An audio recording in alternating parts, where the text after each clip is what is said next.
Recordarás que en la clase 7 hablamos sobre los verbos. Pues bien, ahora vamos a tratar sobre las conjugaciones, que se relacionan con ellos, resaltando las características más importantes.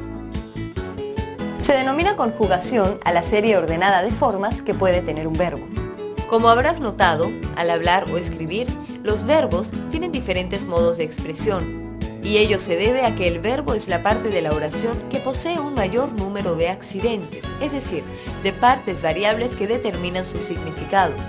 Entre los accidentes tenemos persona y número, cuando el verbo expresa las tres personas gramaticales, en singular y plural, quedando sobreentendido el pronombre personal correspondiente.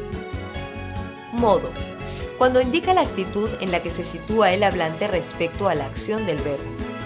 El modo puede ser indicativo, si enuncia el hecho de manera real y objetiva. Subjuntivo, si indica un hecho subordinado a otro verbo que exprese deseo, temor o voluntad. Imperativo, si el hecho enunciado indica orden, ruego, hacer una petición o dar un consejo.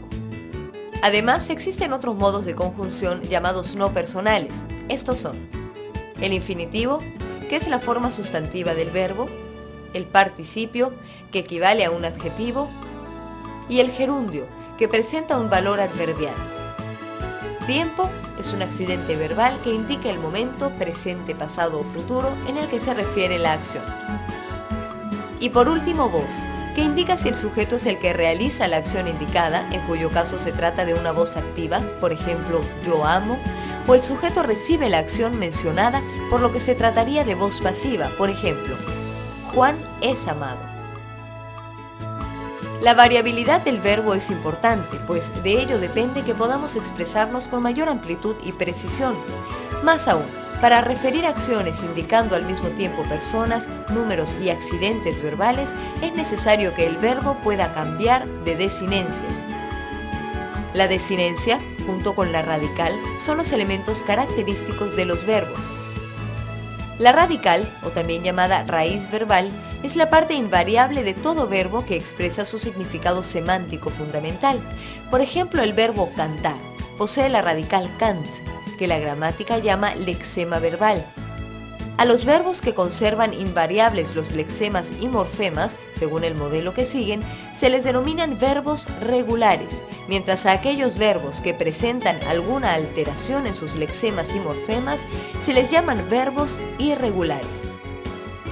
La raíz verbal se complementa de modo flexible con la desinencia, también denominada morfema verbal, cuya función consiste en expresar los accidentes o categorías verbales de persona, número y tiempo, entre otros.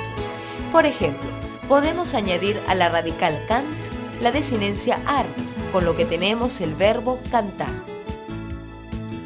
El idioma castellano tiene tres tipos de conjugaciones verbales según la terminación del verbo en la forma del infinitivo, que pueden ser ar, ir.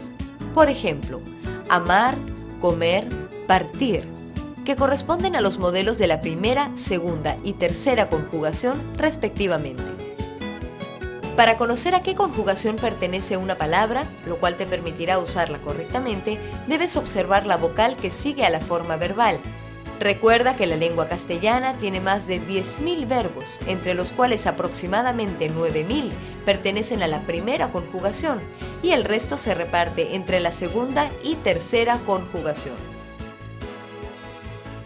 Podrás encontrar mayor información sobre este tema en el libro de la Biblia de la Gramática de Lexus.